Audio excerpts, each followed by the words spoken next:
What's up, everyone?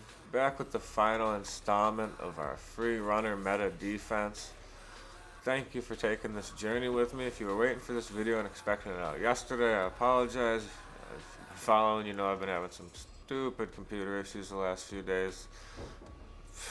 Man, I've shot a lot of these videos 5 times. I'm not even kidding. I'm gonna fall asleep shooting the same video over and over again. But anyway, so in order for this to be a meta, as I've kind of explained, I need different backends, right? We don't have the cutscenes, so I've showed you the cover 2, showed you the cover 0, showed you the cover 3, showed you the cover 6. So now I'm going to show you a cover 4. Also in this video, I'm going to tie back some questions that I've got about previous videos into this.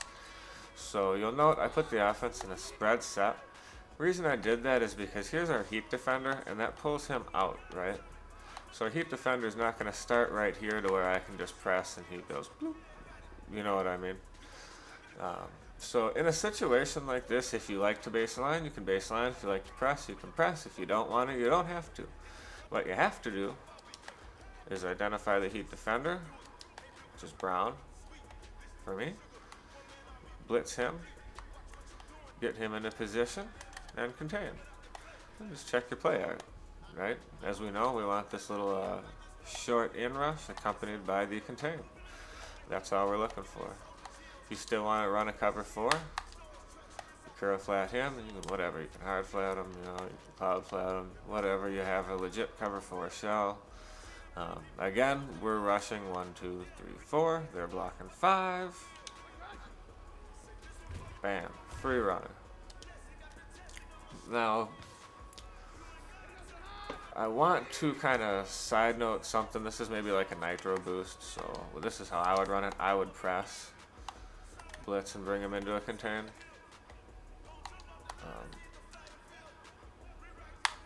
Press is a little overpowered. I have good press corners this year.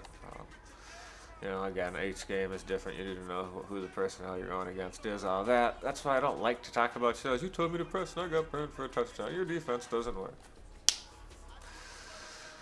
So please, let's not do that. I don't want it. But one thing that is of note, occasionally you may see your heat defender kind of get caught on the leg of the tackle. Like super rare that it would ever happen, but maybe someone slides their protection, this and that, and then maybe it happens. Fluky, rarely. But what you can do, if it's like a long situation and you're not worried about it run, this is like my little nitro booster, I guess, is how I would word it. I'm going to take my defensive line and slide that tackle to the left, thus creating such an overload over there that there's really just no way you can do anything about that. It just is what it is, and it really is anyways, but I just wanted to kind of side note that. You see this, it just kind of helps move everything out of the way, clear his lane. It's the best way to get the clearest lane possible for your free runner. There you go. So now, let's say they go ahead and block their running back.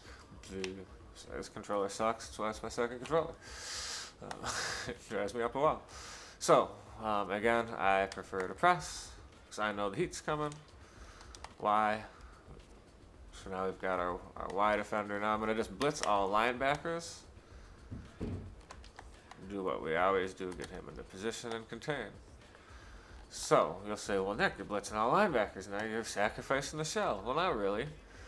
They're blocking 6. We're sending 6. So they have 4 receivers running routes, and I have 5 defenders on my back end. I mean, maybe you do. I hate getting into shells, but so let's not play that game. But you see what I'm getting at. So 6-6. I still want a free runner, right? That's the whole point of this, is to get a free runner. Boom. What happens is the running back freezes when he sees both middle linebackers coming. He just assumes he's going to need to pick up one of the 2 middle linebackers, and he just never sees our heat defender. It's always going to work that way. So you say, okay, well, what if they max protect? Can I still get a free run? Yes, you can.